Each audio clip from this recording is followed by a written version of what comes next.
This is 5 Live Formula One with Jack Nicholls. It's time for qualifying for the Austrian Grand Prix, the 11th round of the 2022 Formula One World Championship season. 22 rounds in 2022. When was the last time that happened? Were there 15 rounds in 2015?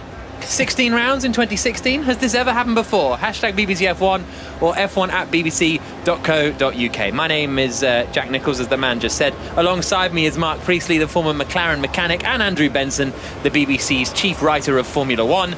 And it's qualifying because it's a sprint weekend. We have the sprint race coming up tomorrow afternoon, which you can hear here. And so we've got qualifying now, and then the Grand Prix on Sunday. Some different approaches to practice earlier on, Mark, because, for example, Max Verstappen did one qualifying practice lap, and that was it. Yeah, and it was a quick one, wasn't it? He did one flying lap on his soft tyres. Seemed like he was very comfortable with the way his car was performing. That was his sort of preparation, if you like, for qualifying this afternoon. And then he switched all of his attention to what seemed like his race preparation, switching back to the medium tyres, doing some longer runs. So sort of almost ominous, I guess, feeling for the rest of the pit lane there, that Max Verstappen and Red Bull team looking, I guess, pretty happy with the way their car's performing around their own circuit. Yeah, absolutely.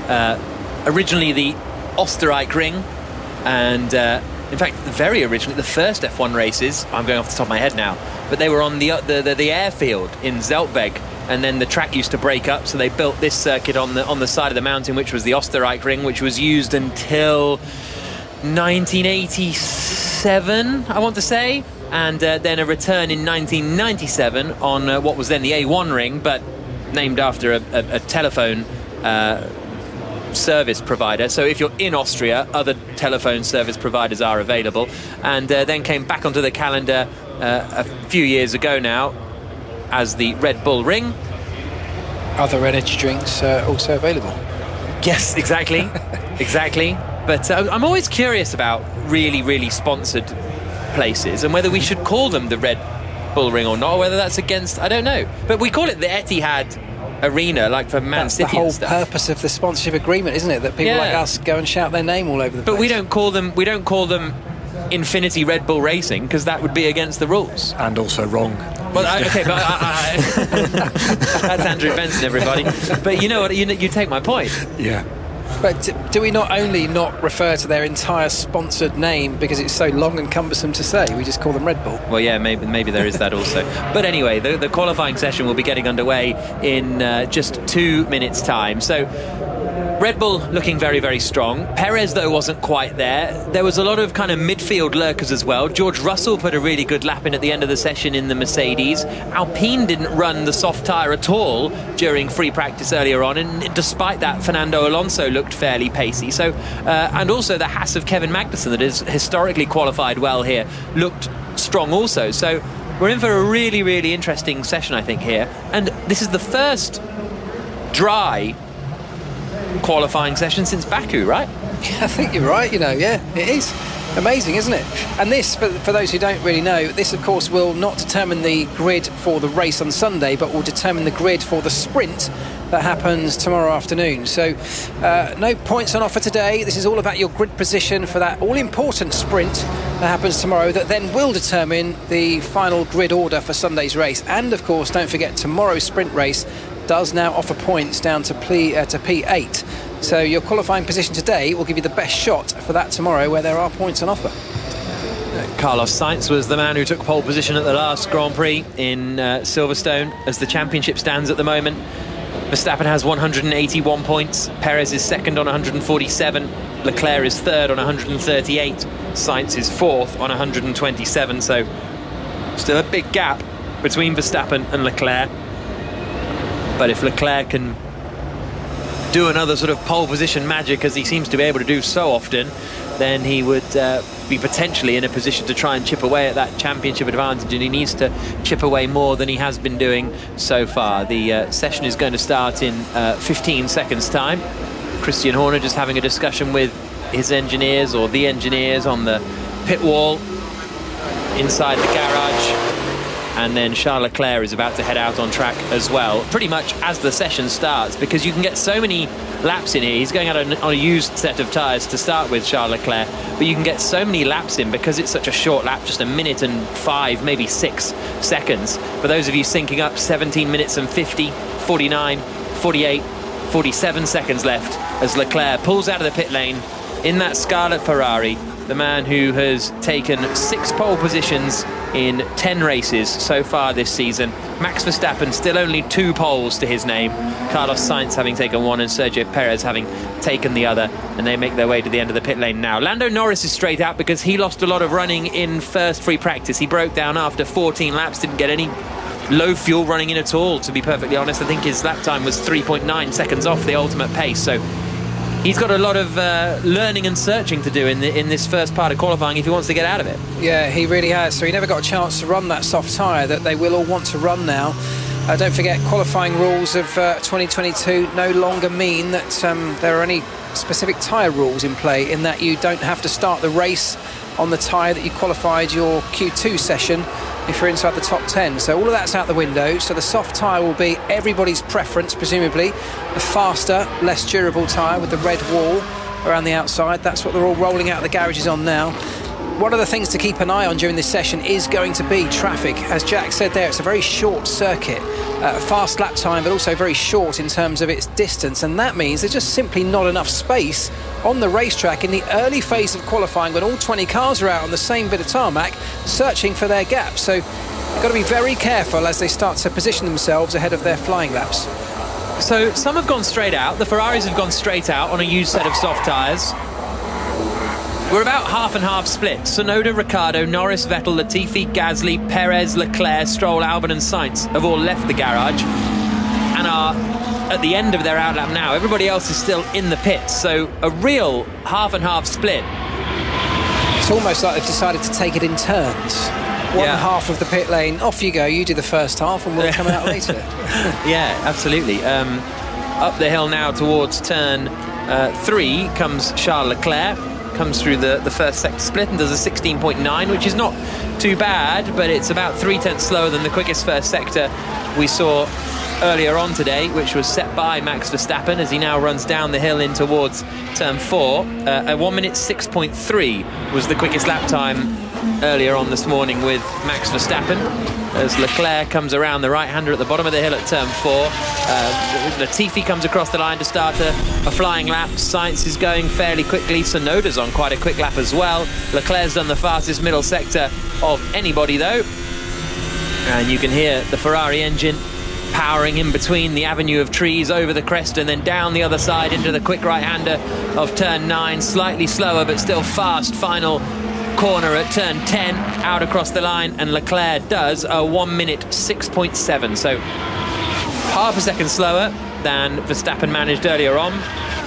Norris does a 1 minute 7.2, which is only half a second slower than Leclerc managed. That's a pretty strong first lap out there from Lando Norris, who has got some strong performances here in the past. 2020 he picked up a podium finish, didn't he, with that third place right at the final throws, and Sainz actually goes 0.4 quicker than Leclerc. So it's Sainz, Leclerc, Norris, Ricciardo, Tsunoda, the top 5. Perez now goes third quickest, but his teammate Verstappen still sitting in the pit lane. There's a really interesting battle, I think, inside that Ferrari team going on right now. Battle for almost supremacy, isn't there? Because at some point, and some might say this point came some time ago, Ferrari might need to choose one of their drivers to focus their attention on. And the early signs in this season were that would always be Charles Leclerc, but Carlos Sainz will of course be making a bid to make his claim for that. He will want to put in performances from here on in, following the win at Silverstone, to stake a claim that any focus should be on him. So he won't want to get left behind in that Ferrari battle. Sainz has had his lap time deleted for track limits, and in fact I think Bethany just pointed out that there were lots of lap times deleted in Formula 2 qualifying just a couple of moments ago because of track limits, and that will be something to keep an eye out on here. Daniel Eckersley says A1 ring, other boy bands are available. Very amusing. 13 minutes and 23 seconds left on the clock. So yeah, track limits everywhere this season are the white line, or track limits is the white line. I'm never quite sure how to what the appropriate word is, but Sainz was right on it out of the final corner. Deleted track limits at that time. No, I didn't go out, I promise. I was super good. Yeah, he did, I'm afraid, though. He promises, but promises mean nothing to the FIA. That had more deeper meaning than it was meant to, but 12 minutes and 55 seconds on the clock. Sainz's lap time deleted. So, yeah, could well be a thing we see. Fastest first sector of anybody set by Mick Schumacher, who, to all intents and purposes, seemed to be quite impressive in Silverstone. Yeah, and again this morning, inside the top 10. You mentioned earlier on that Magnussen, his teammate, put in a really strong lap, so that team as a whole seems to have decent performance around here. So, yeah, Silverstone will have given him an awful lot of confidence, I think. Confidence that he's needed for some time, so hopefully he can capitalise on that. Across the line comes Fernando Alonso in the Alpine. Why is Sergio Perez going slowly across the start line?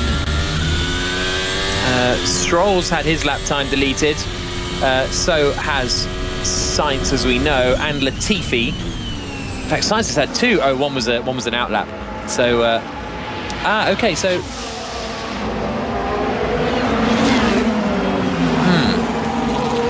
some of these lap times are saying Sainz lap time deleted, track limits at turn 10, brackets next lap. So I don't know if they're deleting the next lap's time if you're going out wide at turn 10. Do you see what I mean? Anyway, we'll keep an eye on that. Sainz is up by a tenth in the middle sector now compared to his teammate, Charles Leclerc, who is quickest at the moment. Schumacher did go second fastest then, quicker than his teammate Magnussen by over a tenth of a second. Sainz goes into second place. Just about managed to stay in at turn 10 there. Same corner, very, very close to the white line, but he was inside. Yeah. Makes his way now up the hill towards turn 3 again. 11 minutes and 5 seconds on the clock. So yeah, these next lap brackets, I'm just wondering whether they are, because Sainz thought he was inside the track limits, but maybe he was outside on the start of the previous lap, and the stewards have deemed that unfair, so they've cancelled the lap even though he wasn't over the track limits, potentially. There's a lot of these brackets next lap things coming up. Yeah, I'm not sure about that. So here goes Verstappen to start his first flying lap of the session. Crossing the start-finish line now. Let's see what he can do. The class act this morning. Can he beat those two Ferraris currently topping the timesheets? And it's all about being in the top 15 to not get eliminated in this first part of qualifying, as Verstappen now comes up towards turn 3. The order is Leclerc, Sainz, Schumacher, Magnussen, Alonso, the top 5. Perez, Norris, Albon, Ocon, Tsunoda, the top 10.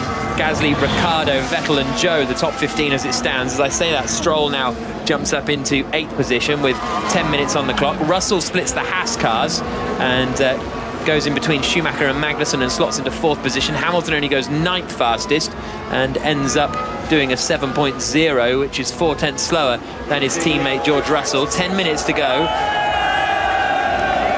Verstappen coming through turn 6 and 7 to the cheers of the Dutch fans, and he's a 10th up here on Charles Leclerc. Alonso's about to go to the top of the times and does. 1 minute 6.199, 1,000th quicker than Charles Leclerc. Perez now goes quicker on a 1 minute 6.143, and Verstappen goes quicker than them, a 1 minute 6.097. So a tenth of a second separating the top 4 cars. Verstappen, Perez, Alonso, Leclerc. Verstappen was very, very close to running wide at turn 10. I'm not sure if it was on the line, it might have been over the line, but I'm sure they'll take a close look at it. But it was, there you go, deleted. So that won't count from Max Verstappen. Yeah, so Verstappen's lap time deleted. I'm just getting a replay of it. And that was, yeah. Well, I mean, it was because Mark saw it and the FIA said it, so I don't know what a different thing I was expecting to see, but just sliding wide and going over track limits. It's the white lines that are the issue here. We're just seeing a replay of Lewis Hamilton coming up into the right-hander of turn 3. Nowhere near the apex, then the back end starts to slide, and a little bit scrappy through 3 for Hamilton. That might be where all of those 4/10 went compared to Russell potentially, or had he just started another lap? I think he just started another lap and then aborted it. Andrew Benson, BBC Chief F1 writer. Yeah, just to confirm from the FIA, that next lap on the time screen does mean what you suspected. Okay. That's why Sainz's time that he set has now gone again. Okay, so that second one got... yeah, okay, got it. So actually, it hasn't been. No, the second one is still there. Yeah, but that's what it's supposed to mean. Yeah, okay, understood. So basically, if you go wide at turn 10 starting, your flying lap, then that is also not allowed, which makes absolute sense. It's Fully nice in to agreement see, with the FIA. Well, it's nice to see these things being policed. I mean, for how many years have we all cried out that we just want to see the white lines being the edge of the track? That's what's in the regulations. It's been there forever. This has not been policed that way, so we are seeing it. So it's frustrating for drivers when it goes wrong, frustrating for the fans of those drivers if they don't like to see their times being deleted, but those are the rules. We're not policing wheel-to-wheel racing currently, seemingly, but we're getting stuck into the white lines anyway. 7 minutes and 40 seconds on the clock. Russell goes fourth quickest in the Mercedes. Again, less than a tenth away. We've got the top four now separated by less than a tenth of a second. Hamilton now goes fastest. 1 minute 6.079 on the soft tyre. So Hamilton, Perez, Alonso, Leclerc and Russell, the top five. Magnussen is 6th, 7th is Sainz, 8th is Schumacher, 9th is Ocon, 10th is Bottas. Norris, Stroll, Albon, Tsunoda and Gasly, the top 15. Eliminated at the moment would be Ricciardo, Vettel and Zhou, as well as Verstappen, who doesn't have a lap time on the board, and Nicholas Latifi, who doesn't have a lap time on the board either. Verstappen is he on a push lap now? No, he's not on a push lap now. No. So but he did a cool down lap the last time, so maybe he's doing a double cool down, and then because one lap should be enough for Verstappen to get him through. One appropriate lap and he's sorted. It should be, but it's got to be a clean lap. It's got to be free of traffic, as we talked about, particularly the end of the session when everyone at the back end is scrabbling for those final few positions. He's got to find his way through that traffic, so he's putting himself in a position that he probably wouldn't have wanted to be in, but I'm sure he's more than capable of pulling something out the bag here. Across the line comes Alex Albon to go up to 8th quickest. Hamilton still fastest.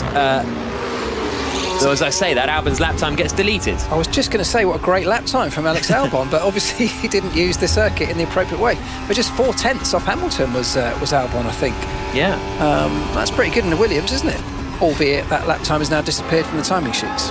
Yeah, absolutely. So Hamilton back into the pit lane. Tsunoda, Gasly, Ricciardo was in the bottom zone, but he's now jumped up into 11th place. Tsunoda and Gasly are both improving. Verstappen is on it now, coming through turn 1, climbing up the hill towards turn 3. He cuts the first sector split and he does a 16.5, the fastest first sector of anybody, and I think he's going to have a fairly traffic-free lap. I wonder if they were just running around for Verstappen a couple of slow laps so that he would get this sort of gap in the traffic, because so often in here, if you're out of sequence, then you can be in quite a lot of trouble. But everybody at the moment is going to be returning to the pits or in the pits, and so Verstappen pretty much has a free circuit out there. Yeah, it's a good point, and it is something that has to be factored in, because when you come down to the closing minutes, that can literally make or break your session. More cheers for Verstappen. Oh, look at that. 7/10 up as he goes through the middle sector. 7/10 quicker than anybody so far. I mean, he's got performance in hand. It's only on Nicholas Latifi's time, that, because I think that's what they're comparing it to, because he's in the drop zone. It's quite a rare scenario for Verstappen to be in. Here he comes across the line. He still goes quickest, but only by 2/10. Just the 2/10. So performance in hand for Verstappen. That's more like what we expected from him. He's left it late, but he's got it done, and that should see him safely through to the second part of qualifying, which leaves the bottom 5 currently Sebastian Vettel, Alex Albon, Lance Stroll, Nicholas Latifi and Lando Norris as things stand in the second of the two McLarens. But Norris with no running, only a tenth away from Ricciardo. Yeah, there's the potential he could find more time, I think, but it's still not looking particularly great for the McLarens at all. It's not, no. And Sebastian Vettel, Lance Stroll, again, they're a team that sort of show promise on occasions, but just are lacking in consistency, aren't they? They've got performance in that car, but only when they manage to unlock it. When they don't, they can really tumble right down the order, as they seem to be at the moment. Yeah. Vettel on a lap now, though. Let's see if he can improve. Currently sitting last in the timesheets, but he's about a tenth up on what he needs to be to get himself out of that elimination zone. Not very much. He's a tenth slower than Norris in sector 1 and 4/10 slower than Norris in sector 2. Norris is about to come across the line after him, so Vettel, I think, will jump ahead of Norris, but not for very long. Here he comes. He doesn't even get to Norris. Goes up to 17th only for Sebastian Vettel, and then Norris goes up to 8th in the McLaren. A 1 minute 6.330 for Norris, so that's a bit more like it. 9/10 of a second away from Charles Leclerc. So it's now Zhou, Vettel, Latifi, Stroll, Albon. And that lap from Norris has put his teammate right on the cusp. In P15, Daniel Ricciardo with work to do, 3 minutes left on the clock. Can he manage to get himself through into Q2? Aston Martin are a weird one, Andrew Benson, aren't they? Because they were not very quick at the start of the year, brought out the green Red Bull, suddenly had a load of pace, but aren't able to use it almost, and then suddenly today they have no pace. I'm not sure they ever had a load of pace. In fact, someone who I'm not going to mention their name, but someone quite senior at another team, wasn't Aston Martin, said the other day that you're seeing all these people putting Red Bull side pods on their cars and going slower, which is what's happening. Interesting. So it was a Mercedes person. I'm not going to say who it was. But that's it. Williams had a big shift, really, didn't they, last time out? Which is exactly what he was referring to, this person, yeah. So they had, I mean, we didn't really get a full, true picture of the performance of the Williams, I guess, last time out. Certainly not in the hands of Alex Albon, of course. But yeah, big shift in philosophy, design philosophy for Williams, moving away from the sort of Mercedes-esque style side pods and more towards something a little bit more Red Bull-like. Stroll gets up to 15th, a 1 minute 6.892 for Lance Stroll. So he's on the bubble. Ricciardo, Zhou, Vettel, Latifi and Albon, the 5 drivers that would be eliminated with 2 minutes to go in the session. It's all very well saying, oh, they have no... Monaco, Vettel was 10th and he was 6th in Baku. They were absolutely fine in Baku. They were looking quick in practices in Canada and stuff. I don't know. I think that there was pace there for Aston Martin. What I liked personally about Sebastian Vettel especially was that he was raceable in the last couple of rounds. Well, certainly in the Canadian Grand Prix. He had a raceable car. He had his elbows out. He seemed aggressive. Yeah. He was able to mix it in the Grand Prix. But, you know, if you end up starting the race down in 18, which is where he's currently sat, it's going to have a very difficult race from there. Right, here comes Zhou. Out through the final corner and across the line to start his final lap of the session. Obviously had a bit of a crash at Silverstone. A bit. But that kind of blurred the picture where he'd done great in quali. And he's been quite good in qualifying, I think, over the last couple of races. Baku, he was on for a great result and the car broke down. Canada, I can't quite remember what happened. He finished 8th in Canada, so that was great. He qualified 9th at Silverstone, so that could have been a good points haul, but obviously, whoopsie, went upside down. So he's on reasonable form at the moment, Joe. Yeah, I think so. And having had the race come so quickly after his massive accident in Silverstone is probably a good thing. It's like getting back on your bike immediately after you fall off, isn't it? After such a huge impact, and the world has been talking about that crash for some time. So let's see what he can do then. He's on his lap now. It's a decent first sector, but I feel like he lost quite a bit of time in turn 3. It was a scrappy, got loads of understeer. Split for the second sector has just come up, and he's a 10th up on Lance Stroll's time. So on there or thereabouts to get himself out of this first part of qualifying. Takes a lot of curve through the final corner, keeps it well within track limits, and he only goes 17th. So that's not going to be enough for Zhou, and he will be eliminated in this first part of qualifying. Stroll has come through the first sector. Not a great first sector for him. Stroll, Zhou, Ricciardo, Vettel and Latifi, the drivers eliminated at the moment because Albon has jumped up into 14th. Gasly across the line is only 15th for Gasly. Tsunoda has out-qualified Pierre Gasly, and he's right on the limit here. Latifi is knocked out. Here comes Daniel Ricciardo. Can he push Pierre Gasly out of the first part of qualifying? No, he can't. Ricciardo is eliminated in 16th place, doesn't make it through. The only question mark now is Sebastian Vettel. It's Vettel or Gasly advancing through to the second part of qualifying, and it is... dramatic pause. Gasly who goes through. Ricciardo eliminated in 16th, Vettel 17th, Stroll 18th, 19th is Zhou, 20th is Nicholas Latifi. So a good job from Alex Albon to get through to Q2 just completely cleanly in the Williams. Yuki Tsunoda he doesn't out-qualify Pierre Gasly necessarily, of course, because we now go into the second part of qualifying, but he was quicker in the first part. But Ricciardo, 3/10 slower than Norris. Norris didn't do any running in FP1. Yeah, the troubles seem to continue, don't they, for Daniel Ricciardo and at McLaren. I mean, McLaren as a whole, I think Lando Norris getting absolutely everything he can out of that McLaren week in, week out, most of the time. Daniel Ricciardo not. Okay, Daniel, that is P16, I'm afraid. We're box this lap. Yep. Understood. What must be going through his mind? I can only imagine that whatever the performance is, the psychological impact of this on him as a racing driver must be one of the hardest things, because everybody's talking about it. He gets asked questions continuously about it, and his performance is just continually subpar, and the team will have some major questions about how long they can allow that to continue for. How much in the past have you seen sort of, I don't know, inner team difficulties that drivers can't talk about, right? Because we've had this, we've had this with Palmer, right? You'd speak then about subpar performances. The subpar performances and Palmer in 2017 kind of go hand in hand. But there was a lot of stuff that he has told us off the record, and I'm not going to reveal it, but where you're just like, oh wow, that will have a huge impact, and you can't sort of say or do anything about it. But with Ricciardo, you almost feel like it's at that level, right? Where there's got to be something wrong within the team, because it can't be Ricciardo, because we know he's a class racing driver. It's a difficult one to get your head around. I mean, we were talking off air before, and I was just saying that never underestimate how powerful to your performance getting the tyres in the right window is to a Formula One car, especially in the modern era. And the one thing I can say, and I've spoken to a lot of people at McLaren about this, is that, you know, as a racing driver, you have a natural style, is Vettel. I'm afraid we're out, Sebastian. Yeah, so. Oh man, that's painful. Yeah, he also got his lap time deleted, Vettel, so he's back at the grid. Slowest qualifier. Tragic. But yeah, a driver has a natural style, and when you combine that with the natural characteristics of a racing car, it puts you in a sort of performance window, and the driver can then impact that in a positive or negative way. You can tweak your setup to fine-tune these things.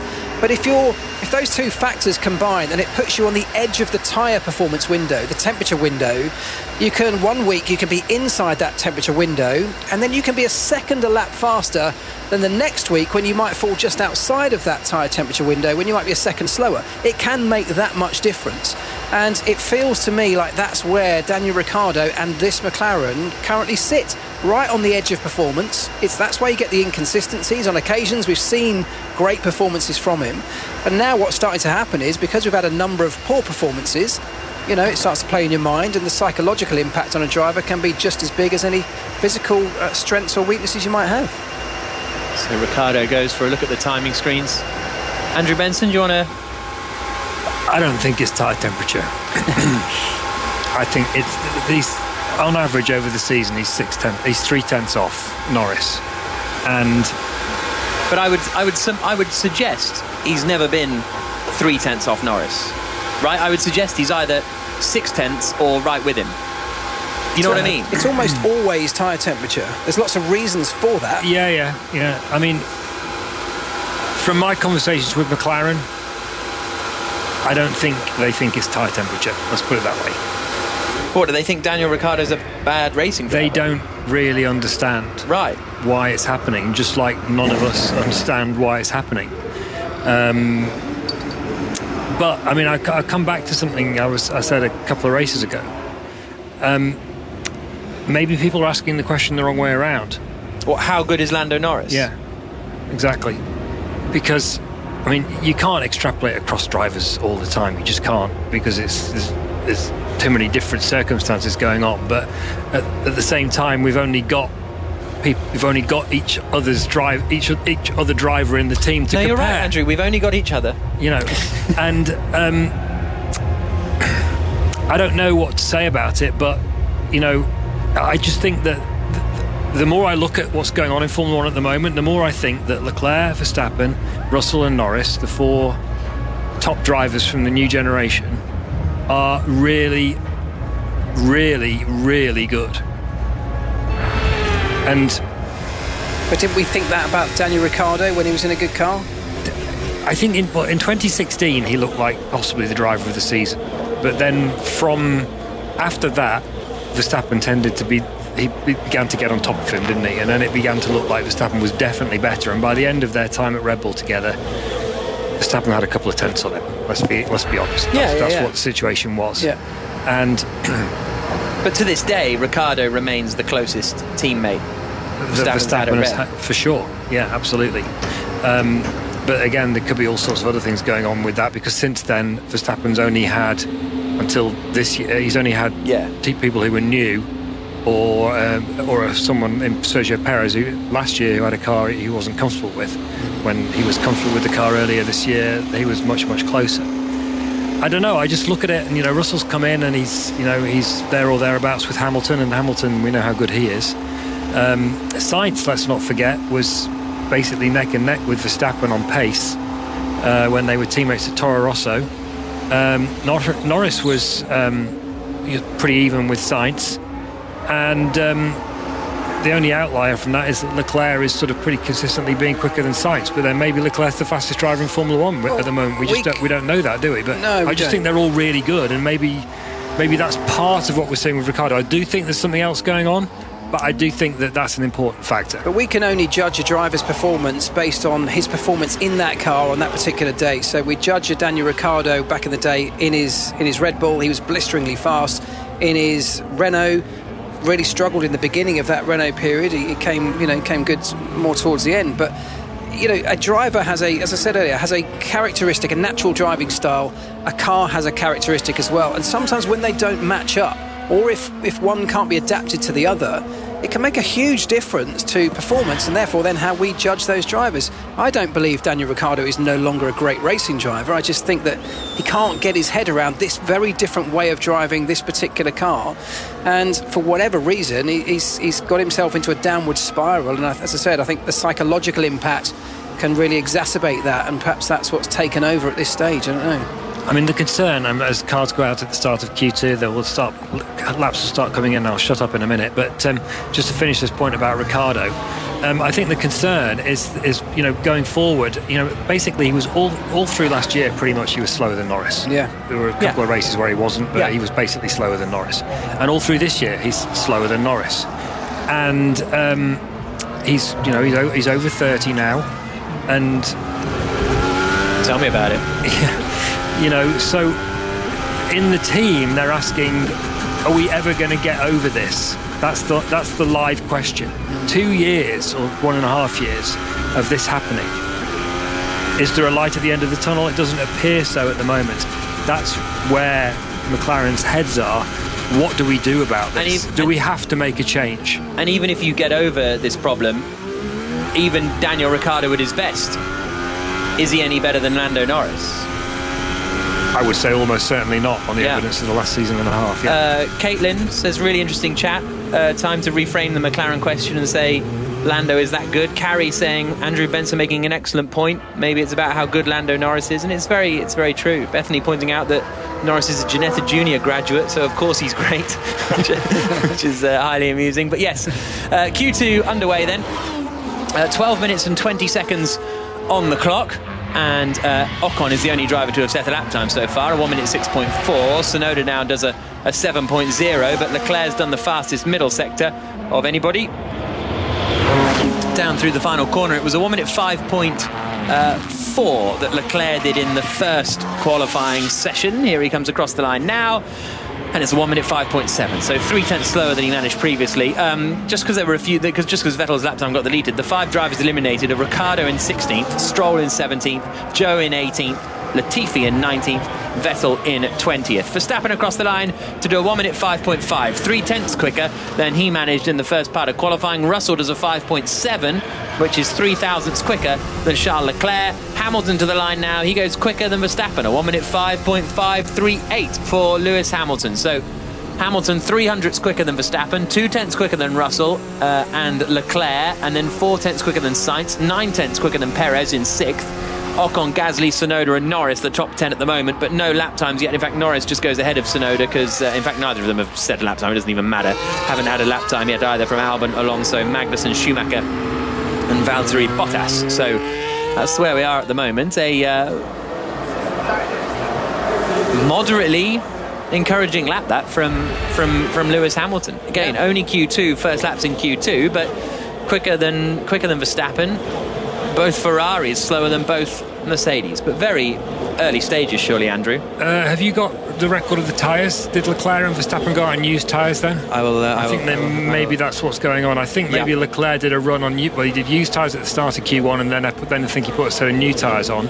So maybe he's used that set of used tyres to do his first lap in this session. Yeah, that's a fair point, because he didn't manage to gain any time. Perez had a big lock-up on the right front coming into turn 4. He did that in the first laps of FP1, didn't he? Yeah, he's just not quite as comfortable, is he? Verstappen really in the groove around this racetrack. Sergio Perez yet to find that same groove. We talked in free practice 1 that they may have sort of diverged on their setups to try only having 1 hour of practice, of course, today, as opposed to the normal 2-hour-long sessions on a Friday.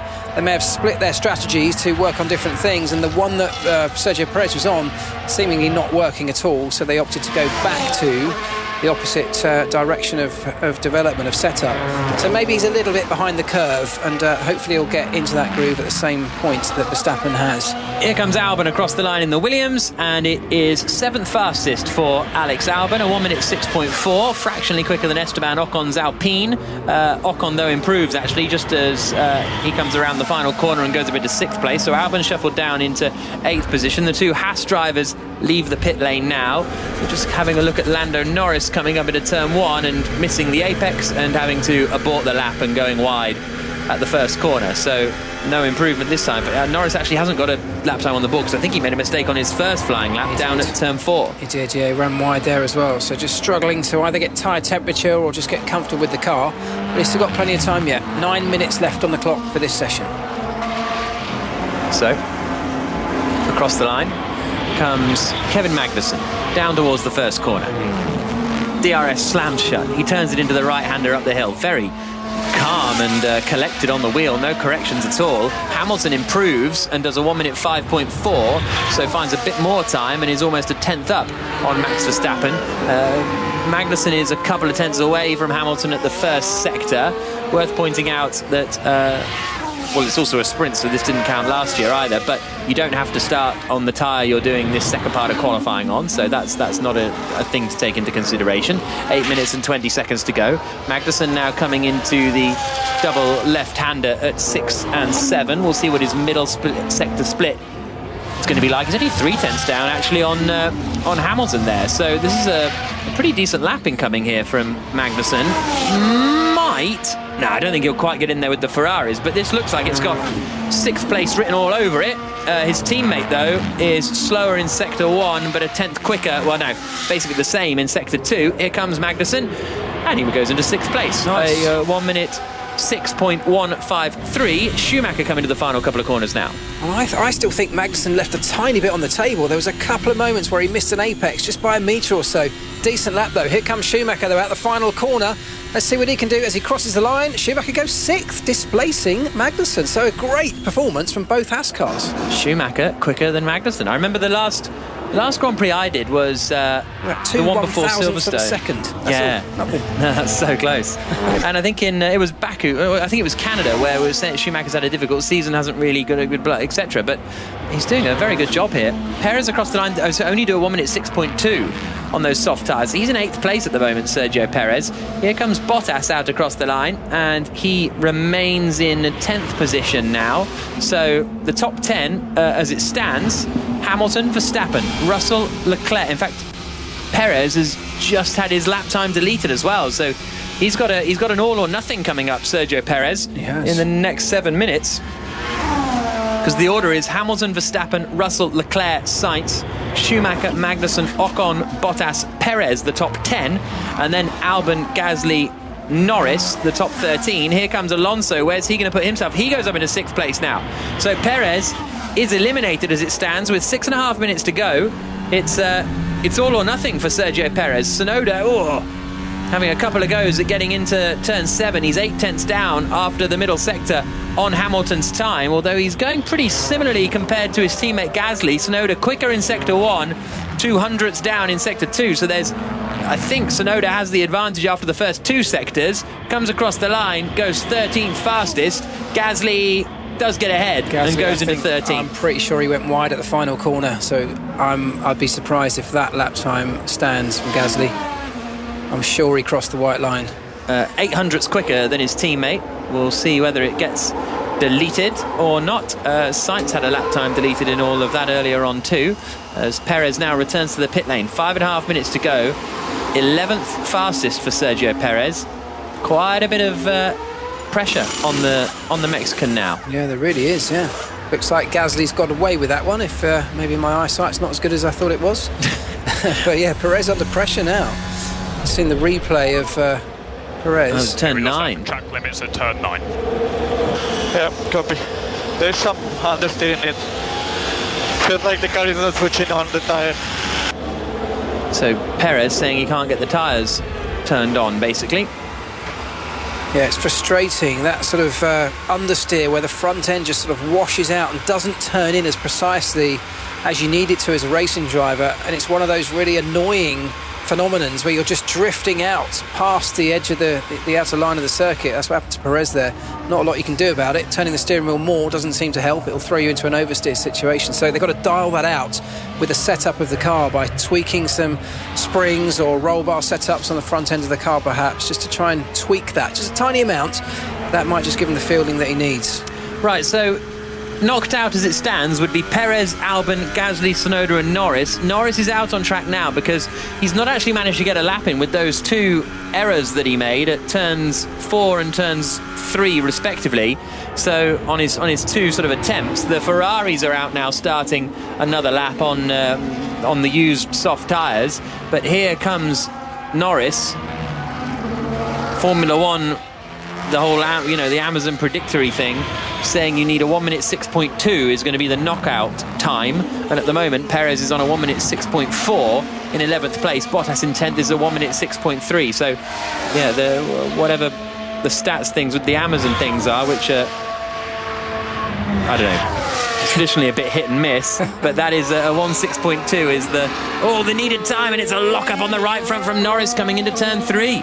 Really struggling on the brakes today, Norris. Yeah. Leclerc's improving, Sainz is improving, but that's fairly irrelevant because they are going to be through whatever happens as Norris comes down into turn 4. Another lock-up as well, and it's turn 4 from Norris. So, this lap, I would almost suggest it's worth backing off, recharging the battery and trying to sling in another one. He's got just over 3 minutes left on the clock, so there's time to go again. He's into the gravel on the edge with the outside tyres. So, very, very scrappy from Norris all the way around this lap. Leclerc goes quickest, a 1 minute 5.287, but so many errors in this lap from Lando Norris. 3, and there's only 10 corners on the track. Into the final corner, out across the line, keeps it within track limits. Sainz improves and goes up to 5th. Norris only goes 13th, but he will have enough time now to do some recharge and to go again, but he will have that lock-up on the right front. I'm really surprised he completed the lap. It was almost a write-off, that lap from very early on, and yet he's now got to go around another lap, cooling things down, recharging the battery, which he could have done on that lap if he'd have bought it early. What, half a lap? You can go slow enough to recharge the battery and stuff? Of course, you've only depleted it by half a lap, haven't you? So, it's not a full recharge that you need, but even so, he's got time. He's got 2 minutes 20 seconds left. So, and then I get he'll be in sync with everybody else as well here, traffic wires and stuff. Yeah. But don't disagree. And did it get? No, it didn't get deleted, did it? No. Hang on, it did get deleted. It got deleted as well. Yeah, because of course it would have done, because he ran very wide. Oh, yeah, he was in the gravel, yeah. Guess that's track limits at turn 7. Yeah. So, 2 minutes to go. Norris, I remember having this argument with the Formula E race director, because I was sort of, this guy went so far off the track, he went into the runoff area, lost seconds, and it was like lap time deleted. It's like, well, why? You don't need to delete his lap. He's been through the gravel. But he did actually, he jumped up a couple of places. So yeah. I guess this was the thing. The argument was, well, if your lap time gets deleted if you exceed track limits, no, whether you gain or advantage or not, doesn't matter. I'm scared to hit the brakes. I know, mate. I know. I don't need to focus on any exit. I just need to focus on not going straight out. So it sounds like the engineer is saying focus on the exits, and he's like, no, I'm scared to hit the brakes. Yeah. So that's quite. It's one of the things you need most confidence on is your brakes. Jumping on that brake pedal, coming down from 180 miles an hour, you need confidence to know exactly how it's going to bring that car to a stop, at what point you can jump on them, knowing that it will get you to the right required speed for the turn-in phase. If you haven't got it, your lap time's out the window. Right, here we go then. Less than a minute to go. Everybody is on their final laps now. Hamilton did the fastest first sector of anybody on his current lap. I think he's backed off now, but eliminated as it stands, Perez, Albon, Gasly, Tsunoda, Norris. Albon is going to be the first of those drivers to set a lap time. Down into the final corner of turn 10. close to the track limits. We'll see what they say. He comes across the line, and Albon goes him into 10th place at the moment. I doubt that'll be good enough to see him into Q3. Bottas is on a lap. Perez is on a lap. He's only 700ths up on Albon after the first sector, but it just needs to be neat, tidy, and also quick for Sergio Perez. Magnussen goes him into 6th place. Gasly is going to be the next driver to come across the line. Verstappen's improving on this lap as well, but he's already 3rd quickest, so this is just getting his eye in for the final part of qualifying. Bottas is not having a great lap, nor is Tsunoda. Honestly, nor is Lando Norris. Norris might have backed off here. Sergio Perez, I'm sure, has just breached track limits, and this might be his one, well, it is his one and only shot. We'll see how he goes. It's been a scrappy lap, I think, so far anyway. He might just about scrabble his way out of the bottom 5, but I'm pretty sure he crossed the white line. Here he comes then, out through the final corner at turn 10. Perez goes up into 6th place. We'll keep an eye on those track limits. Perez into 6th. Gasly is not improving. Norris has fully backed off. Norris basically not getting a lap in Q2 or in Q2. Yeah. Not getting a lap in at all after 15 minutes of running. Alonso now out the final corner. Oh, that was close to track limits, but he is already in 9th place and no one is improving. So I think we're done here. Gasly 11th, Albon 12th, Bottas 13th, Tsunoda 14th, Norris 15th, and that'll just depend on the Perez track limits. There's no message. So what was it at turn 6? Perhaps one of those corners that I don't know if they're monitoring every corner around this particular circuit this weekend, but he clearly went over the line. I'm sure it was clear to me. Well, are they not monitoring everywhere? Is that not the current thinking? I thought they were, because Norris got his limit. Alonso's just had his lap time deleted as well. So Alonso, where's that going to drop him to? No, he remains in 9th position. 9th, yeah. So yeah, Perez I think gets away with it. Honesty. Yuki Tsunoda, his normal calm, and he was talking about having an overheating brain yesterday. Yeah, he did in the press conference. It was really good. He was, sometimes my brain overheats. And he had a big slide at turn 1. Big slide at turn 1. And went off the circuit, and honestly rejoins the circuit, and that's him eliminated in 14th place.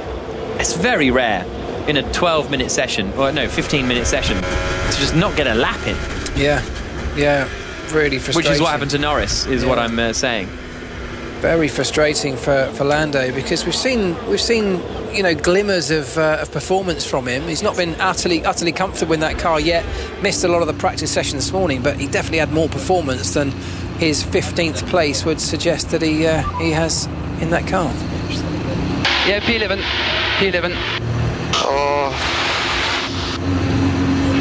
Both Hasses into the top 10. That was Pierre Gasly's radio. I think it's also worth pointing out, Jack, that it's encouraging for Williams to have Alex Albon up there in 12th place. He's less than a 10th off getting through into Q3 there. Yeah. So they've got they had a big upgrade for Silverstone, and he was saying that even though he had that crash at the beginning, they've not only got the new parts that they had at Silverstone, but they've added another 20%, so they have the full upgrade in Austria this weekend. Yeah. So that does suggest that upgrade has moved Williams forward a little bit, although of course we have got the Norris question rather, of course.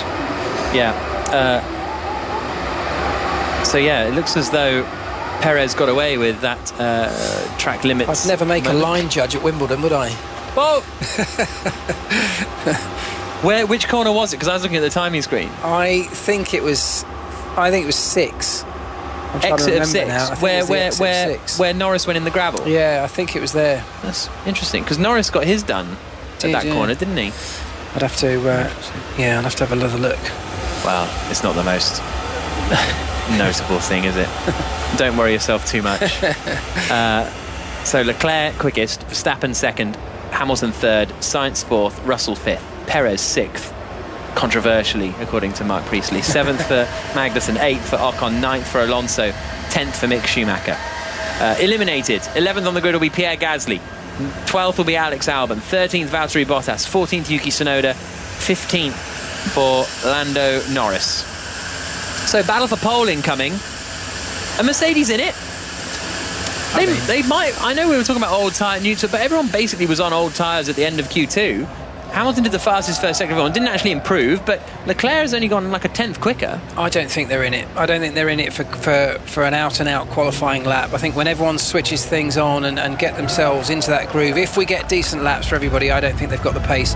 However, you know, we've seen Perez doesn't seem to be in this fight necessarily.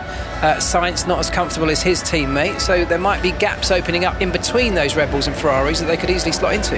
Yeah, they might not be quite in the fight for pole, but I think they're better than they thought they would be. Yeah. I mean, that's the key thing for Mercedes. It looks like Leclerc against Verstappen again for pole in a dry session. And who knows who's favourite out of those two, although statistically, obviously, we say Leclerc, although Verstappen... with the Red Bull upgrades that have come in the last couple of races, maybe he can usurp him. But I don't think... I think if you told Mercedes they were going to be a couple of tenths off the fastest time in Austria, they would have taken that for sure coming into the weekend. I mean, you said, Jack, earlier on, I hate when people ask me the question, how is a sprint weekend, who's it going to favour? Yeah. I wonder if you could extrapolate from that question the fact that because it's the sprint tomorrow that's going to determine the grid, and because Charles Leclerc seemingly has this advantage over the one-lap performance over the Red Bull in his Ferrari, you'd say a standard qualifying session might suit the Ferrari of Charles Leclerc, whereas in a race situation, albeit a shorter sprint version of that, perhaps Verstappen may find himself in a better position to start the race on Sunday. I mean, we've seen over the course of this season that actually Verstappen's starting position is no reflection on where he's going to finish that Grand Prix, and particularly on a circuit like this where overtaking is clearly possible. I'm not sure it's going to matter too much whether he's first or second. He can be in the fight to take the race win on Sunday, but perhaps a sprint session might favour those that don't necessarily have the performance over a single lap. Yeah, it's very true. But so there could be a Mercedes third on the grid here. Could be. You think there will be? Well, it looks like it at the moment, doesn't it? I mean, Sainz has been off Leclerc all day. There he is, 3 seconds back again in Q2. 3 tenths back, and he was just under 3 tenths back in Q1. He was the same sort of margin back on both the medium and the soft tyres in practice this morning, so doesn't look like he's quite on the pace. Perez is obviously struggling he was complaining about understeer in that session, and we've had 2 qualifying sessions, and there's Lewis Hamilton in 3rd place, less than 2 tenths behind Leclerc's Ferrari. So yes, I think Mercedes could be on the second row. And of course, in exactly the same way that I've just described Verstappen versus Hamilton over a sprint weekend, Hamilton, you'd say, would prefer a race situation to determine a grid over and above a single out-and-out qualifying lap, I would have thought. So, just a couple of moments, and 50 seconds until the final part of qualifying gets underway. It's only been Ferrari and Red Bull pole positions so far this season. I wasn't fully across Silverstone. I watched qualifying in the race, but obviously qualifying was wet. So was there any hint of Mercedes being good in the drying in qualifying? Was there a thought that they could be third on the grid there? In Silverstone? Yeah. Oh, for sure. Yeah, okay. Absolutely. They looked right. I mean, I don't think they'd have been quite quick enough for pole, but they were so it was this sort of level. It was this sort of level. Yeah, well, probably a bit closer than this actually. Okay. And actually, they thought they'd be closer in the wet as well, but I think it was tyre temperature. We've been talking about tyre temperature a lot, but in that case, I think they did have tyre temperature issues on the final lap. That last lap in qualifying at Silverstone was all a bit messy actually. There was quite a few people who didn't quite put it together and ended up with Sainz on pole, but Hamilton was certainly one of them. Leclerc was another. He had a spin at Chapel, and by the way, I haven't verified this, but I'm sure I've seen on Twitter some video of Verstappen also spinning at Chapel on his qualifying lap. Yeah, at the end of qualifying. I don't know for sure that that's the case, because he was talking about yellow flags. Well, he certainly had to back out because of Leclerc's spin. Yeah, and he implied he had to back out, but I need to check that. Oh, okay. But there's definitely a video doing the rounds on Twitter of Verstappen spinning in the same, very similar manner to Leclerc. I think he went the other way around, but the same incident basically. Turn 8 incident involving Sergio Perez noted track limits. Turn 8. So that's where it was, turn 8. So maybe, because that's the sort of right hat. So was he like right over it on his right as he came through that? Yeah, on the exit of 7. Right. That is where it was, turn 8. So presumably that is not an automatically enforced place, right? So maybe it's something like that. That's not a sort of sensory place or something like that. It's interesting that they flashed that message up, because you can only imagine that somebody's brought that to their attention. It wasn't me, I promise. It'll be investigated after the session for track limits. That's interesting, isn't it? What do you do there? Because that would drop him out of this section of qualifying if that were to be the case. So that would be that'd be an interesting five-place grid drop or something. They'd delete his time, put him so he effectively wouldn't have been in this session. 15th. So he'd start 10th or something maybe. But then that's still better than where he would have been. Where he would have been. That's messy. Yeah. So somebody must have been onto the FIA. One of the teams must have sent a message to the FIA to say, hang on a minute. He fully did it. We've just seen a replay. Why we need to investigate this after the session. There you go. Well, maybe I can still be a line judge at Wimbledon.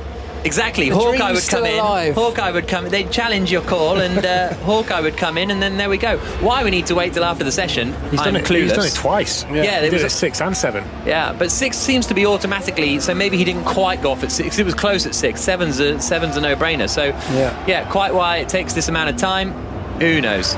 But there we go. I'm glad I'm not going mad anyway. No, we all are. We all are. 9 minutes and 30 seconds, 29, 28 on the clock.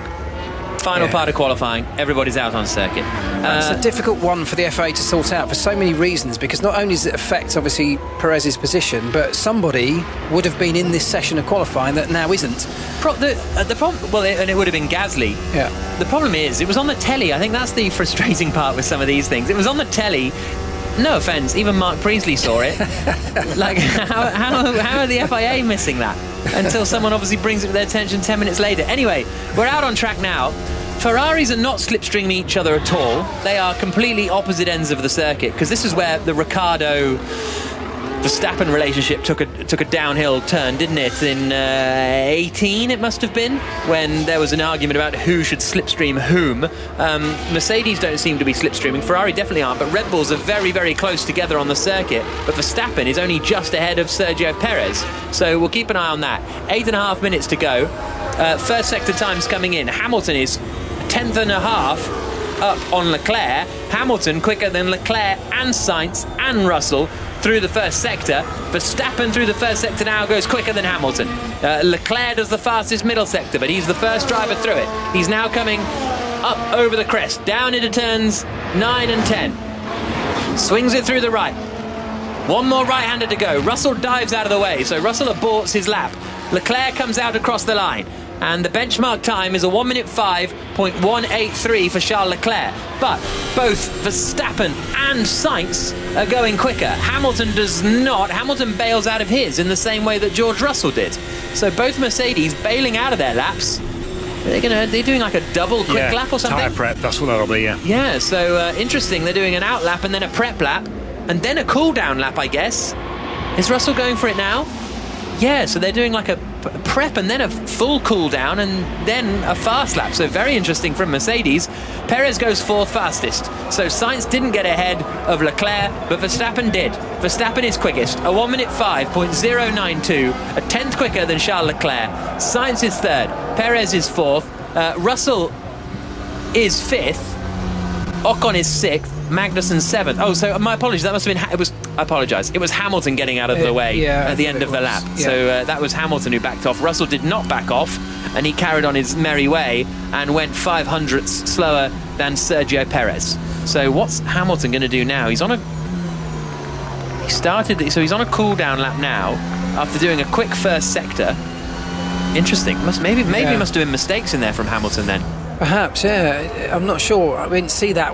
Since what happened on our screens there, it was difficult to figure out. But between the two teams at the front at the moment, we've got the two Ferraris split by just over a 10th, but the two Red Bulls, 4 tenths between them. Verstappen 4 tenths ahead of his teammate. Now, I know this is only to set the grid for the sprint. That's what will determine the order for the actual race on Sunday. But if that's the performance difference between two teammates, that could well hamper any race strategy when it comes to Sunday if it remains the same. So 6 minutes and 10 seconds to go, and Russell is now coming through the first sector. Christopher says Verstappen spun it at Chapel on his first qualifying run, and then the yellows were for Leclerc's spin on his second qualifying run. at Silverstone, and Owen has sent you a link to the spin, Andrew, on the social media if you want to look at it. Thank you, Christopher, and thank you, Owen. Yellow flag in sector 3. Hamilton in the wall. Hamilton's in the wall. Lewis Hamilton is in the barriers. He won't be fighting for the front row of the grid. Russell came across the line and improved to do a 1 minute 5.4, but the red flag is out because Lewis Hamilton, in qualifying, is in the barriers fairly heavily. And what is that? It's on the exit of 9. And has he then gone across to the left on the exit of 9? No, this is at just trying to work out where he is. Or is he at the final corner at 10? He's not at that the end far of the out. second sector. Yeah. Oh, end of the second sector. So it's turn 7, 8, is it? So he's gone back across on the exit Or of turn 6, maybe? 7 and 8. That's a big hit as well. He's hit the back of the car as well, I think, and that, of course, as we often know, can start affecting things like gearboxes. Let's hear from him. Everything all right? Yeah, I'm so sorry, guys. So sorry to damage the car. It's at 7, but very early at 7. The right rear is broken. That was Hamilton on the radio with Marcus Dudley, his man on the radio for this weekend. But 7's an incredibly fast left-hander where you're reliant so much on the downforce of the car. You've got to throw it in with the confidence that your downforce is going to give you the grip. And it looks like, I wonder if he just run wide onto the gravel, then had no means to turn, come through 6 a little bit wide, stepped wide onto the gravel, 6, and once you're onto that gravel, of course, you lose all steering, you lose all ability to really slow the car down, and I wonder if he was just a passenger from then on in. I mean, I'm presuming, Andrew, that Brazil 2017 is the last Hamilton qualifying shunt. The last one I can remember. Was it 17? It was 17, wasn't it? After he won the championship and then... Yes, the last one I can remember. I think it was 17, or was it 19? Was it 15? When he just went out in Q1 and into the wall at Ferradura. Yeah. I'm not sure how the right rear has broken, unless that got broken over curbs, or it's a puncture, or... I think he's gone backwards in, right? Backwards right. Oh, you saw it. Well, I happen. thought I saw the impact, and I thought he just went nose in, but we'll wait for a replay. We haven't yet seen it. Hamilton is out of the car, so he's seemingly okay. But the car certainly is not, and the guys and girls in that garage will have a lot of work to do. Of course, they've got time to do it overnight, but they will have a lot of work to rebuild that, ready for tomorrow. So Hamilton having a look at it. Right, let's see what happened. He's coming through the left-hander of 6, then on the power, all neat and tidy, so no troubles there. Comes into 7, it just goes. And then he does correct it, but then slides sideways into the barriers. It just goes so early in the corner. And that was a big lateral hit with his right rear into the gearbox, potentially. Do you know what? He's a bit offline. If you see, he's not quite got the inside wheels at the apex, which is ironic given the joke that Verstappen made yesterday, which we maybe come back to. And I think he's just maybe caught the edge of the grip section, where the grip changes between the rubbered-in racing line and the slightly sort of dusty outside line. I think that's what's happened. Yeah, he's a little bit wide of the apex. And then he catches it, and on any track with runoff area, he's driving along and just aborting the lap. But here, he is in the wall, out of qualifying, Hamilton. A rare mistake. So it will be 10th on the grid, most likely, for Hamilton. He went fairly sideways into the barriers. But Hamilton now trudging to the medical car across the gravel. The back seat is opened and he hops into the Aston Martin. And it's a shame on another level because Russell hasn't seemed to be quite on Hamilton's level so far today, has he? And he's been a couple of tenths off. So if either of the Mercedes drivers were going to mix it in the top 3 positions, it was going to be Hamilton. And that looks like it's, well, for him, it's obviously gone away. Russell's going to have to step it up quite significantly to get in there. Toto Wolff sitting, watching with his white Mercedes shirt on and his black Mercedes jacket tied around his neck with the arms like he's off to Henley after this. Just watching the recovery of the Mercedes car. So on those first laps, Verstappen on provisional pole, but less than a tenth ahead of Charles Leclerc. Less than a tenth ahead of Charles Leclerc. Projected pole time. The thing is, they're also giving that this powered by AWS stuff. They're saying it's a 1 minute 4.9, give or take 0.2 seconds. Well, see, what? So you're giving yourself a 0.4 of a second window in which to do this prediction? That's not good enough. Come on. And then what do they say? A 1 minute 6.2 for Q2, and Gasly did a 1 minute 6.1 and was eliminated. Anyway, I don't mind these things. They keep asking me if I want to talk to them about all this data and all these graphics. So they keep coming. I keep thinking, not really, thanks. Right, 5.5 minutes to go when the session will resume in just over 5 minutes' time. Just getting a replay of the Ferrari of Leclerc coming through the final corner. What the Be careful. Come on. Hamilton pushing behind, be careful. Behind Hamilton it will be clear. Yeah, I got out of the way, but come on. What the is that? Charge button on, charge on. We've seen it. But that's a penalty for... No way, it's not a penalty for Lewis. We've seen that. So that's Leclerc getting pretty irate about Hamilton moving out of the way. Not for me.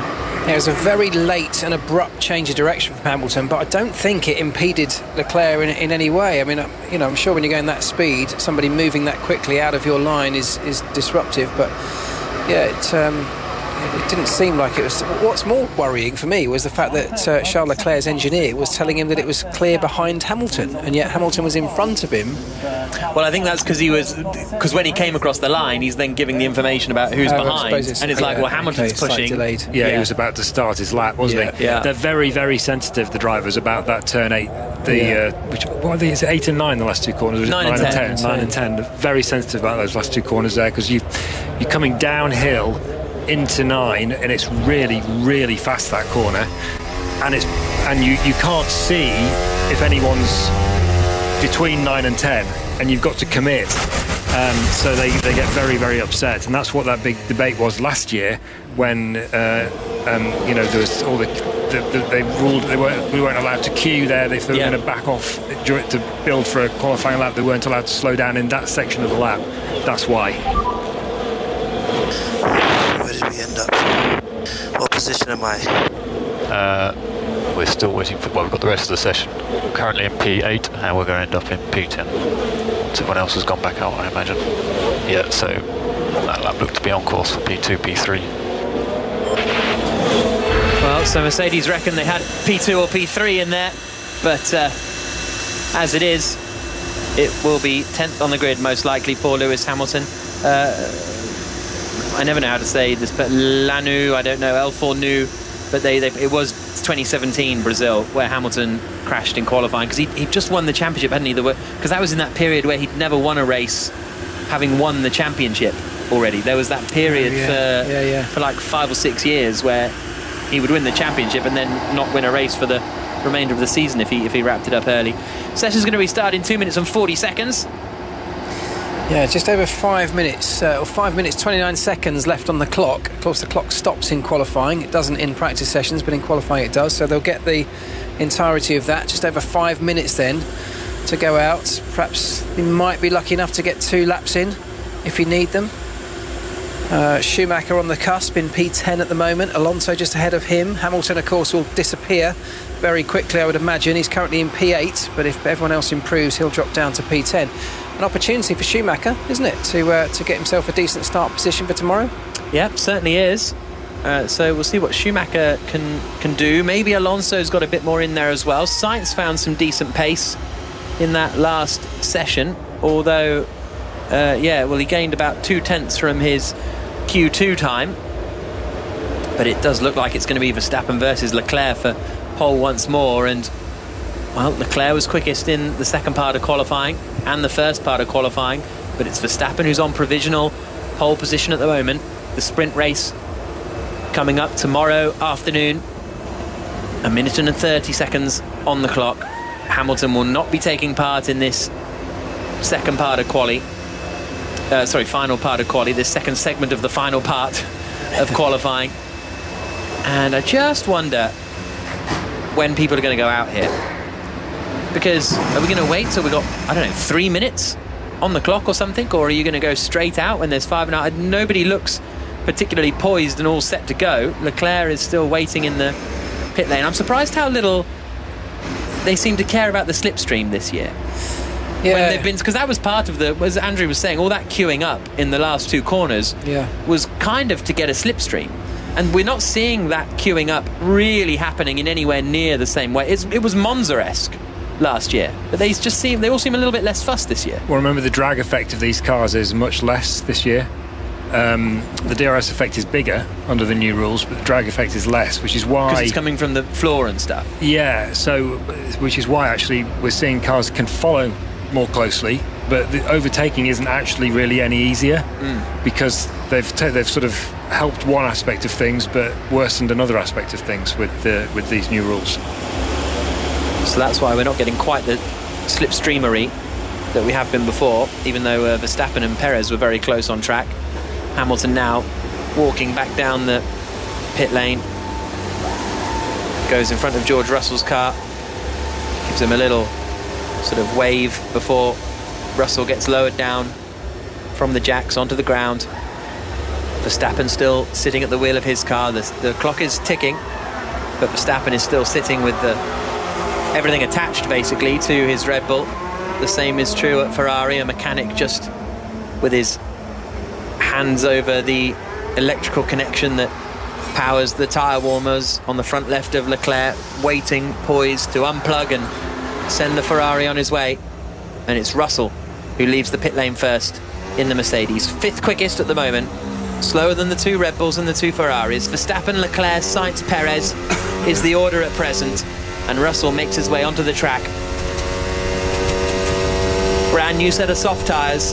Also out there is Fernando Alonso, who went out on a huge set in that first run.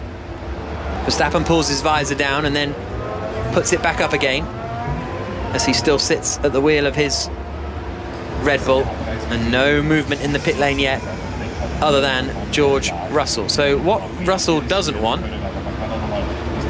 is to come around and find everybody on their outlaps. Yeah. But I don't think he will, because he's already into the final sector, so he's only about 25 seconds away and nobody has left the pit lane yet. So I think he's going to get an absolutely clear track here, George Russell, and so is Fernando Alonso. So we'll see what lap times they do. Here comes Alonso out of the final corner to start his first meaningful lap of the session. Russell into the final 2 corners at 9 and 10 now, and out across the line comes Fernando Alonso up towards turn 1, swings it into the right-hander and then starts his climb up the hill towards turn 3. He's very shortly followed by George Russell in the silver Mercedes, who does the same through the right-hander, now climbing the hill and comes through the first sector. Russell, it's not an improvement. It's not too far away from Verstappen, just over 1/10 of a second, but it's not a personal best for Russell on that particular run. But presumably he's going to be doing 2 laps here. He's starting to improve as he comes down the hill now. Everybody else still in the pit lane. So this is going to be very busy on track. Now Leclerc leaves. And now the Alpine of Ocon leaves. Red Bull still sitting in the pit lane with both of their cars with less than 3 minutes on the clock. So it's going to be a 1-lap shootout, really, isn't it, for all of these main guys at the front. Of course, I would imagine that Verstappen, Leclerc, Sainz, probably Perez are relatively safe. Russell not improved at all through the first sector, improved slightly in the second sector. Let's see what he can do as he comes through the final corner. Oh, he spun as well! Russell's off now and in the barrier.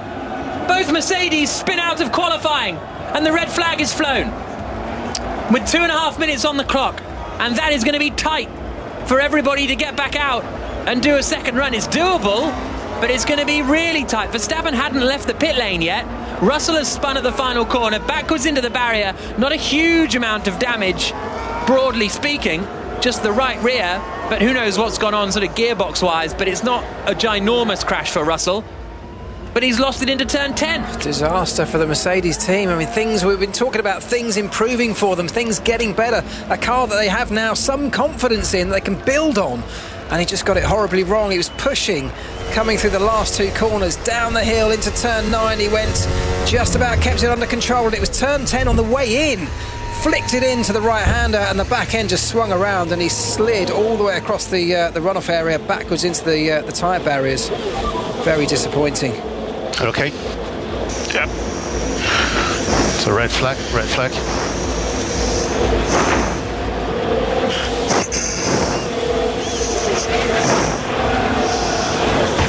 remember Russell.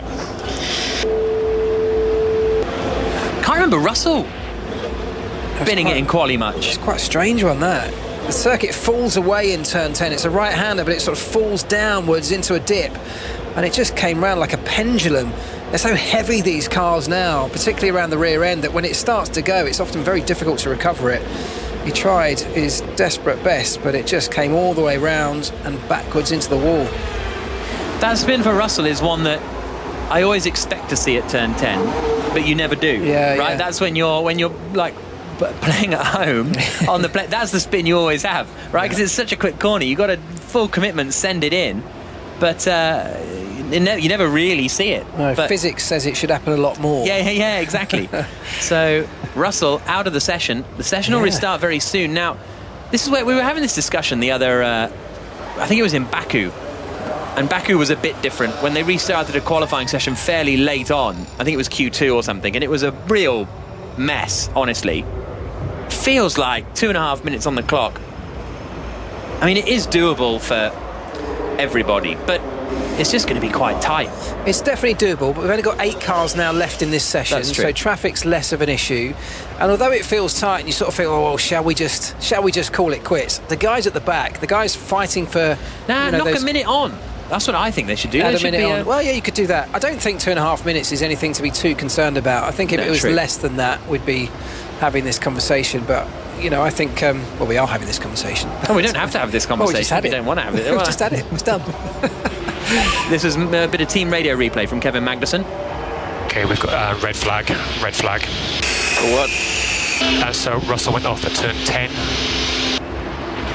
This is Sainz's radio. He lost it in entry of turn 10, Russell, and spun and hit the barrier with the right corner. Going out with this set or the next. Yeah, quickly on blanket. Ocon's radio. We got Russell off exit turn 10. What does that mean? It means we're going to fox. We're going to fox, and we're going to get ready to go again. So that's Ocon saying, okay, but does that mean we have time to go again? And then Russell is also under investigation for entering the track without permission now. Oh, it's because one of those. he basically walked across the track into the pit lane when the red flag was out. What happened to Sebastian Vettel when he took the scooter onto the circuit? No, that's slightly different. He got fined, didn't he? Yeah, 5,000, 10,000, something like that. Peanuts. They had to make a rule in Formula E that you're not allowed to get out of the car until you're explicitly told so by the race director, because Jean-Eric Vergne just went wandering down the middle of the track during a race at one point when the safety car was out, but it was still a bit interesting. 2.5 minutes to go. Well, they've said the session will resume at 18 minutes past the hour, which is a full 6 minutes from now. So that's a distant prediction. I think they've got a little bit of tyre barrier repair to do, haven't they? Well, they tend to give themselves about 5 minutes. Yeah. Anyway, they don't like restarting at short notice, and but maybe a little bit of clean-up to do on the exit of that final corner. Russell just having a look at the rear of the car and then walking back across the track. It's a fair point, to be fair. He shouldn't. It is a red flag, so every car would be expected to pull into the pit lane, but he has wandered across the circuit, and I've got to say, not to become all health and safety officer, here he comes. But, you've got to clamp down on this stuff because it can be dangerous, not just for him. Everyone else was in the pits. He'd been in the barrier 5 minutes. No, I'm not sure everyone was in the pits at that point, were they? They must have been. If they were, he was after pit lane entry. Well, all right. Come on, why are you such a stickler for the rule? It's a bit weird when you commentate in a high-vis jacket, I have to say. It's a very strange look, Mark. So 2.5 minutes to go in qualifying for the Austrian Grand Prix. That's the former McLaren mechanic Mark Priestley alongside myself, Jack Nichols, and the chief of Formula One writing at the BBC, Andrew Benson, with us in commentary here. And it's going to be pretty busy in this last 2.5 minutes, and we're interested to see who goes when for track position. Session restarts in 11, 10, 9 seconds time, and Perez is poised, ready to go. The order at the moment: Verstappen, Leclerc, Sainz, Perez, the top 4. Russell in 5th. That could be enough to keep him 5th, honestly. because he's 3/10 ahead of Ocon. You've only got Ocon, Alonso, Magnussen and Schumacher still to set the lap time, so it could still be 5th on the grid, to be honest, for George Russell. And it can only take one yellow flag in what could be a messy couple of minutes here to prevent anyone else from improving. Absolutely, and you've got the track limits issue as well. So one mistake there, and you're wide of track limits and in trouble. So it could still be 5th place for George Russell. Nobody heading to the end of the pit lane yet, I don't believe. Yeah, just over 3 minutes to go till the session restarts, and then we'll have 2 minutes and a second, I think. No, sorry, 2.5 minutes. Is that right? Yeah, 2.5 minutes. To get an out lap, a prep lap on your tyres, get everything up to temperature into the right window, and then 1 lap to go for it and set your lap time.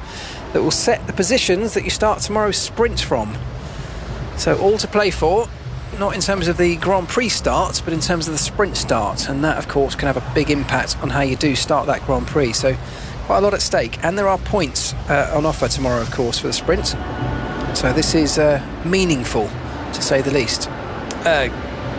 Cameron and Lanu pointing out it was Zandvoort last year that Russell crashed out of qualifying. Sorry. At the final corner, that was the last time Russell crashed out. And this is lovely niche stuff from Simon Baker, as we've come to expect, honestly, from Simon Baker. Seeing Hamilton and Russell crashing out in Q3 brings back memories of Villeneuve and Zonta at Spa 1999 for the same Brackley team when they both crashed out of qualifying. And I think they then had to fly parts out from Brackley overnight to put them on the car on Sunday morning, because Villeneuve and Zonta had a bet, like who could go through Eau Rouge flat out. Turned out neither of them. So you can find those on the YouTube. Tony wants to know whether Mark commentates with safety spectacles on. Absolutely. I've got a clipboard, a hard hat, whole works. Yeah. Right, session's going to restart in 1.5 minutes. And now just heard that little very satisfying Velcro rip of the mechanics getting ready to take the tyre blankets off Max Verstappen's car in the Red Bull. And this has felt like a long 5-minute wait, hasn't it? Probably for you guys listening to me at home, but more so for the drivers sitting at the car, and the grandstands are popping off. Not quite sure what the chant is. Not very good at Dutch. Oh, it's Let's Twist Again. Fine, I don't need to know any Dutch. So they're all enjoying Let's Twist Again, but it will be the car's about to qualify again for the Austrian Grand Prix and the final part in 45 seconds time. The Ferrari of Leclerc lowered down onto the ground, and out he goes now. I was wondering who would be the sort of first out to try and get some track position, and Leclerc is making his way towards the end of the pit lane. The Red Bull is going to be pretty much at the back. As you say, there's only going to be 8 cars on track. Someone pointed out a moment ago, I can't remember who it was now, I'm afraid. I'm sorry, I apologise. Oh, it was MC. Like, Gasly would have been at least 8th on the grid if, Perez had been whatever. Difficult situation to unravel there, have the stewards. Looking at a track limits situation, if you missed it earlier, in Q2 for Sergio Perez. Sergio Perez made it through into Q3. He's currently sitting P4, but there is now a question over whether he breached track limits, and the TV pictures certainly suggest he did. That meant that Gasly didn't make it into this session. Perez certainly wouldn't have made it into this session had he had that lap time deleted. So no idea how the stewards are going to unravel that one, but it's going to be investigated after the session. Yeah. So, session back underway. Kevin Magnussen is at the head of the queue in the Haas. Perez is going to be the last driver out on circuit. Here's Ocon's radio. We're fighting the car in front or no? We're fighting the cars in front to do the out lap that you want to do. So Ocon being told you're fighting the cars in front to do the out lap that you want to do. So that suggests that they're not worried about the time per se, but you can go ahead if you want to drive a bit quicker and get stuff up to temperature a bit better. Yeah, and where do you want to be? Who do you want to be in front of? Who do you want to be behind? Because those things can also make a difference when you start your lap. They'll all figure it out towards the end of the lap in terms of creating the gaps. But who do they want in front or behind? Because certain cars are going to be clearly quicker than others, and will catch them over the course of this one flying lap that they're all going to get. So, as far as the chronology on circuit, Charles Leclerc is ahead of Max Verstappen. So we'll be getting Leclerc's sectors, and then Sainz's sectors, and then Verstappen's sectors, in that order, in the fight for pole position, and then Perez's sectors as well. They're all going to start this final lap with plenty of time, a minute on the clock, and they've just got a couple more corners to go. They're all spreading out and behaving very well. So here comes Charles Leclerc in the Ferrari, looking for another pole position. He's second on the grid at the moment. He needs to start closing in the gap more dramatically than he is after the last race to Max Verstappen at the top of the championship. And he's neat and tidy through the first corner and now climbing the hill, and Verstappen is coming across the line to start his flying lap now. Leclerc through the first sector. He's a tenth down on Verstappen, but Verstappen has been very quick through that first sector throughout the whole day. Little wobbly maybe on the exit of turn 3 for Leclerc as Verstappen comes through sector 1 now. Sainz is slightly quicker than Leclerc. Verstappen is quicker than both of them through the first third of the lap, even though he's 500s down on what he has managed previously. Leclerc now at the bottom of the hill through the right-hander of turn 4, then the 2 quick left flicks at 6, and then 7 where Lewis Hamilton crashed earlier on. Someone's gone wide a little bit earlier on the lap. Leclerc's over a tenth away from Max Verstappen. He hasn't improved compared to Verstappen in the middle sector. He is going to improve his lap time though by the looks of things. Ocon across the line in 6th. Russell remains in 5th for the moment. Leclerc through the final corner. Verstappen's not improving. Leclerc is. Leclerc goes to provisional pole. Hamilton is Verstappen is into the final sector now, and he's not gaining a huge amount of time. He's backed off. Verstappen has backed off. Sainz goes second. Verstappen is improving out across the line, and Verstappen gets it. Verstappen gets pole position. How did he do that? The crowd go wild. I thought he'd backed off. The lap time wasn't there for Verstappen, but through the final 2 corners, he beats the Ferraris, both by less than a tenth of a second. Huge lap from Max Verstappen to take an unbelievable pole in Austria. Well, it was a huge final sector. I'm not sure it was a huge lap. It was the final sector's been typically a Leclerc sector all day. He's had the strength in that part of the racetrack. But today, when it mattered, Max Verstappen pulled out a special final sector that just about got him ahead. I mean, what a lap. Verstappen on pole, Leclerc second, Sainz third, Perez 4th, Russell 5th, Ocon, Magnussen, Schumacher, Alonso, Hamilton will be the top 10. And wow. Honestly, the lap had gone for Verstappen. His middle sector wasn't even a personal best. He was showing up on the timing screens as not improving. And then the last 2 corners, he gets ahead of both Ferraris. Yeah, amazing. I mean, we didn't see the end of Verstappen's lap, unfortunately. The pictures we're watching were focused on Leclerc. And that's pole position for tomorrow. So you can stay on track. Well done. Not bad, not bad. Good after that. Yeah, well done, mate. Incredibly close, 3 cars within a tenth. So incredibly good job there. Well done. Yeah, remarkable. Leclerc was 400ths quicker in sector 2. Leclerc was actually quicker than Verstappen in the 3rd sector, but only by 0.02 of a second. Those last 2 corners from Verstappen were mighty. Yeah, and Perez still 4/10 off his teammate, so he's very or less than comfortable in that Red Bull, whereas his teammate seemingly in the groove. Verstappen climbs out of the car, puts the steering wheel back in, and he will be on pole position for the sprint tomorrow afternoon. But he'll have both Ferraris right behind him. Waves to the crowd in the grandstands. Takes off his gloves. Less than a tenth. What was it, 800ths, I think? Between the top 3 on the grid. Yeah, amazing. And actually, credit to Carlos Sainz, because he was in the mix there. Yeah, he was, yeah. Yeah, it was a really strong lap from Sainz under pressure, and as you say, absolutely nothing between them. But that's Formula One. Comes down to thousandths of a second sometimes, and that can make the difference. So, Max Verstappen pulls his earplugs out.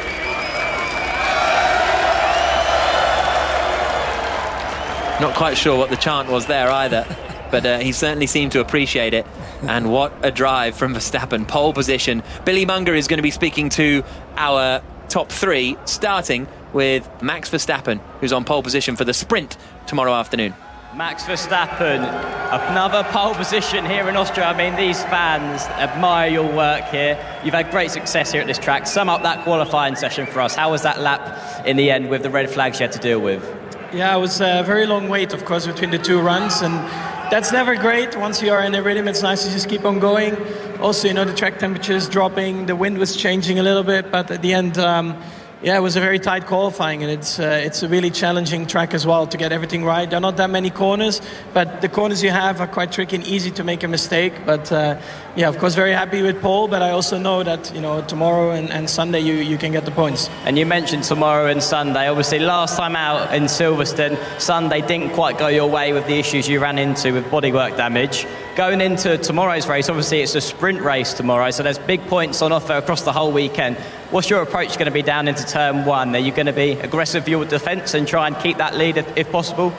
Well, I mean, I think we have a great car. Normally we are not, let's say qualifying is not our strongest point, so I just hope, of course, to have a clean turn one, good getaway, and from there onwards, you know, anything can happen, but I feel confident with the car we have. And just talking, Max, just finally about these incredible fans. This isn't a home race for you, but it always feels like this is your race weekend. You can hear the cheers here. How much lap time is that worth for you going into this weekend? Do you reckon that gives you a couple of attempts? It's incredible to see the crowd here and see so much orange and the support I get now for a few years already here. It definitely brings a smile on my face, and yeah, I hope we can make it a great weekend. Well, good luck for tomorrow's sprint race and the rest of the weekend, Max.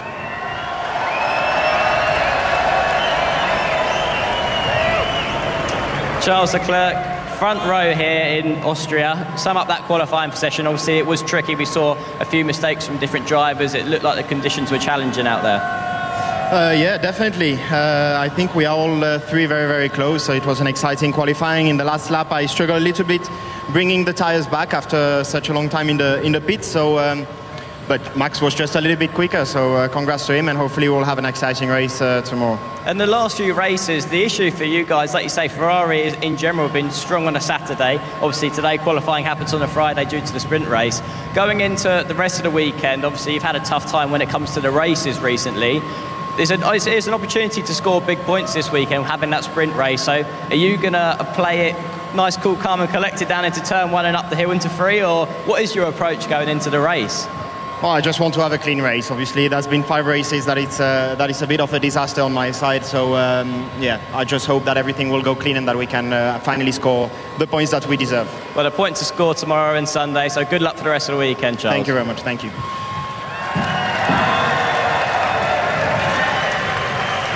Carlos Sainz. Another top 3 in qualifying to build on that strong momentum you gained from last time out in Silverstone. Sum up the lap for us. Did you have any mistakes? Was there anything left on the table, or is that as much as you had today?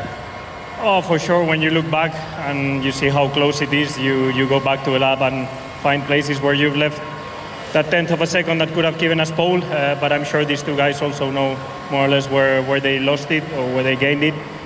The good thing is that we put a good lap there at the end of Q3. It wasn't easy because the tires were very cold after the red flag, and trusting the car into turn 1, into turn 3 wasn't the easiest. But yeah, I mean, I know where the lap time is. I just wish I could have done it a little bit better. But yeah, I'm gonna take P3 and being close to these two guys. And just looking at this season, obviously races are coming thick and fast, and it seems like you've gained a real bit of momentum and you seem to be much more comfortable with the car and the setup that you've got this season. So going into the rest of the weekend, what do you think you can do on race day? Do you reckon you can challenge these guys? Yeah, I'm getting there. I mean, this quali was strong, especially peaking at the right time in Q3, not taking too many risks in Q1 and Q2 and going for it in Q3. Yeah, I think there's progress being done, and I'm definitely a lot more confident and comfortable after the last few races. There's still some work to do.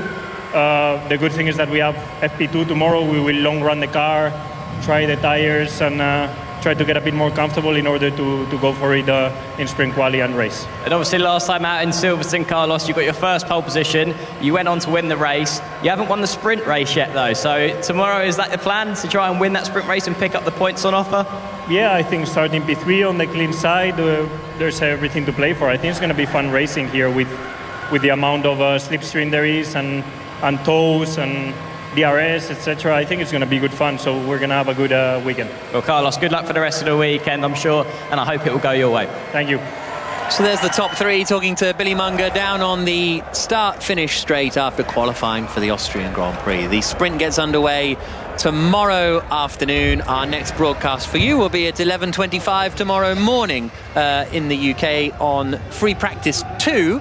And that will be the final hour for them to get ready for sprint and the race, which comes up on Sunday. So Verstappen on pole, Leclerc second, Sainz third, Perez fourth, but that'll be under investigation. Russell in fifth, Hamilton crashing out of qualifying. This has been an IMG production for BBC Radio 5 Live. We'll catch you tomorrow.